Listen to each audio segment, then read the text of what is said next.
వినాయక నవరాత్రుల్లో మూడో రోజు గణపతి మరియు తులసీదేవి కథ. పూజా విధానం: ఉదయం స్నానం చేసి గణపతిని పసుపు, కుంకుమ, అక్షంతలతో అలంకరించాలి. తులసి ఆకులు వినాయకుడి పూజలో వాడకూడదు. ఎందుకనేది ఈరోజు కథలో తెలుస్తుంది. ఓం గం గణపతేయ నమః 21 సార్లు జపించాలి. నైవేద్యంగా ముద్దపప్పు, పాలు, లడ్డు సమర్పించాలి. గణపతి మరియు తులసీదేవి కథ. ఒకసారి గణపతి గంగానది తీరంలో తపస్సు చేస్తూ ఉన్నాడు.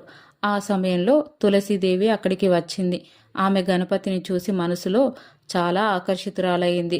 తులసి వినయంగా గణపతిని అడిగింది, ఓ గణపతి, మీరు నాకు భర్తగా రావాలి, మీరు నన్ను పెళ్లి చేసుకోవాలి అని కోరింది.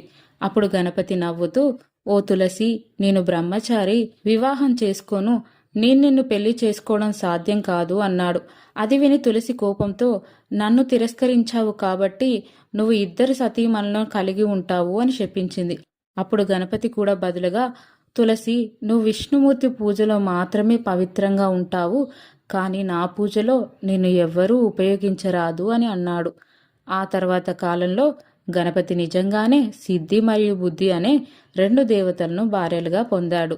అలాగే నేటికి గణపతి పూజలో తులసి ఆకులు వాడకూడదనే నిబంధన అమలులో ఉంది. ఫలప్రాప్తి: ఈ కథ వినడం వల్ల కుటుంబంలో శాంతి కలుగుతుంది. మనసులోని దురహంకారం, అహంకారం తొలగుతుంది.